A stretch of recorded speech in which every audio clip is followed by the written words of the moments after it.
I've been with my fiancé for 3 years, 8 months engaged. We've had our ups and downs, but for the most part things have been pretty great, until she moved in 6 months ago. We've been combining our lifestyles and finances, basically easing into merging our lives together. The problem is she's a people pleaser, in her own words. She's been in therapy for 6 years, and I guess I never knew how bad it was until moving in with her. A lot of which she's hidden from me. She recently was promoted into accounts payable at her company and realized she is the lowest paid person on payroll. She didn't negotiate a good starting wage, and has never asked for a raise, or had one, despite multiple promotions. She inherited a car a few months ago and sold it. She had offers online from $18,000 to $25,000. But sold it to the first person who showed up for $10,000. She caught someone stealing her bike at college. The woman stealing the bike managed to convince my fiancé that it was actually her bike and my fiancé just let her take it. Despite the fact that she caught the woman cutting her bike lock. Last spring was my 30th birthday and she ordered a giant chocolate cake for the party. The cake normally comes with nuts, but given my allergy for nuts she ordered it without them. Well, when she went to pick it up and it had nuts on it, she just paid for it and brought it home. I couldn't even be in the same room as the cake. Which brings us to tomorrow. My father recently passed away and I need to fly to the other end of the country to get things sorted out with family, attend the funeral, etc. Meanwhile, we recently had a pipe burst in our home, and the contractors will be out tomorrow to fix it. My flight's at 6 a.m. and my fiancé will have to handle it, including all the negotiations because we don't know the extent of the damages. I've been giving it a lot of thought and I just don't trust my fiancé to handle it. And if I can't trust or rely on her to do something like this, how can we really be life partners? I mean, I trust that she is always looking out for me, and has my best interest at heart, but I can't trust her to get things done. We've talked about it a few times before, but it's been unproductive. She's convinced she's just being nice and doesn't like confrontation, then brings up examples of extremely confrontational people. I think she puts her aversion to conflict above her / our long-term goals, and she needs to find a happy medium. She doesn't understand how negatively this is impacting her life. But at the same time, we've had some amazing years together and she really is a great person. We're compatible in almost every other way. I am a hiring manager at a tech company and I was hiring for summer internships a little while ago. We had a guy, about 19 years old, applying for a summer internship between his freshman and sophomore years of college. It was a virtual interview over Zoom because of COVID. A minute or two in, when I was introducing myself, his mom came in and introduced herself and started talking about her son's work ethic. I thought it was a little strange. I said something polite about wanting to hear from him. She just didn't get the hint and kept coming into camera frame during the interview and interrupting her son to answer questions for him. I asked a few technical questions which he seemed to answer well and then cut the interview fairly short. I thought that was all over and done with until I'd gotten an email from a woman, a month later, asking about her son's application. She seemed offended he hadn't gotten an acceptance or rejection. It bothered me. I felt bad for the kid honestly. Way back when I was a teenager, my mom used to pull the same shit. But luckily she only did that when I was 15 and working for a day camp. Not when I was an adult applying for engineering jobs. But I felt like this poor kid was getting his chances ruined because his mom wasn't giving him the chance to apply on his own. I sent an email back saying I was not at liberty to send information about an application to anybody but the applicant. I also asked HR to send an email to the kid saying sorry, but we were not making him an offer. It is something we usually do, but his rejection email must have slipped through the cracks with all the COVID craziness. Anyway, after we sent that, I got a phone call from his mom. She had a forwarded copy of the email, and she was demanding answers. I said that I could not comment on the guy's performance in the interview to her as she was not the applicant.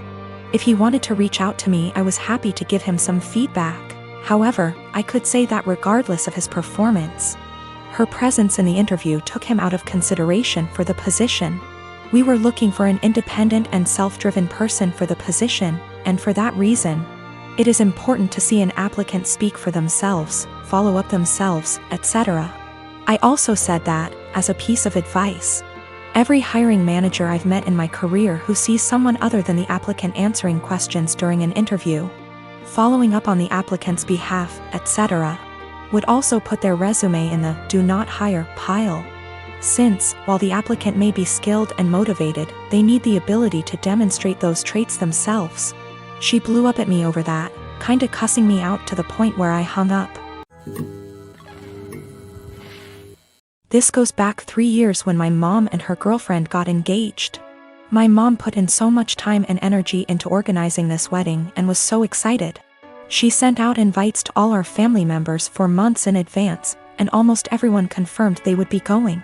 Barely a week before the wedding, she received several messages from aunts and uncles who said they won't be going because they had other commitments, despite confirming they'd be there months prior. One of my aunts, my grandma's sister, confronted my mom and said many weren't going because they still didn't agree with the fact that she was marrying a woman, including herself, because it went against her Christian views. Meanwhile, my hardcore Christian grandma was more than happy to walk my mom down the aisle. This upset my mom, but she tried not to let it ruin her wedding. I, however, was furious. Only my grandma, my mom's sister, a few cousins, and another aunt attended the wedding, while my stepmom's entire family came. What really pissed me off was that 2 weeks later, my cousin who lives in a totally different state celebrated her sweet 16, and everyone who made excuses about not going to my mom's wedding made the journey all the way over there and posted pictures all over Facebook. It really broke my mom's heart and just felt like salt in the wound. I swore then that when I got married, everyone who did not show up to my mom's wedding would not be invited to mine. Fast forward to now, me and my girlfriend of 2 years got married first week of March, and I kept my word. The only ones we invited to our wedding was the family that did go to my mom's, and one other aunt who did have a good reason for not being there at the time because she was recovering from surgery. I wanted to clarify that I am in fact a guy. We even invited my stepmom's family too. Obviously my other family members found out and expressed their hurt over not being invited.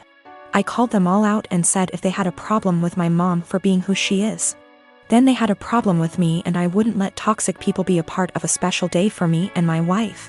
My wife stood behind my decision, as did my mom. That still doesn't seem to stop them from thinking it was a move and are turning it into a whole family drama because they think it was unfair to punish them for simply believing in something different. Wow. Thank you so much for all the love and support, everyone. My name is Mary, and I'm expecting my first baby with my husband. This is the first grandchild in the family, in-laws, and they said that if the baby's a boy then we'll give him my father-in-law's name. He's dead due to cancer. I had no problem with that. This happened before we found out the gender of the baby. My husband and his family had me do things like attend prayers and do other rituals before the reveal at the doctor's. I didn't like that but went with it to keep the peace. Dr. appointment came, and it turned out to be a girl. My husband cried in the car, then turned his phone off to hide from his family, then finally told them. His mom and the others made their frustration and disappointment clear, which bothered me cause my daughter deserves to be celebrated, but they ghosted me for days, then started coming over and visiting, constantly referring to my daughter as my son, claiming the results were false and basically pretending it's a boy. I had severe fights with them after they refused to stop it. And my husband sided with them despite seeing how wrong and unreasonable what they were doing was. We didn't speak for a while. Sister-in-law called to apologize, then informed me she arranged for a baby shower for me. I was so excited and happy. But when I arrived I saw blue balloons, blue cake with father-in-law's name / decorations around. I was so confused I had to sit down. Sister-in-law explained they were still hoping the gender results are false and it's a boy. I looked at my husband and he agreed with her. I lost my temper and yelled at them all, calling them delusionals and telling them to stop treating my daughter like she's unwanted and act like she doesn't exist by throwing a party for their imaginary grandson. Mother-in-law broke down crying. I took my bag and walked out immediately. They started yelling and my husband followed me outside and started arguing about how I insulted his family and his dad's memory by acting like that. I told him to wake up and see the insanity in his family's behavior. He said they needed time to process the fact that it's a girl not a boy as they expected and insisted I play along and they'll soon get over it. I said absolutely not and demanded he take me home. He said no, so I called an Uber and left. He was fuming. He called 15 times, then texted that he won't be coming home till I get my ass over and apologize for ruining everything and accusing them of being mentally unstable. I haven't responded yet. He's constantly pressuring me to get right with his family before we even talk about anything else.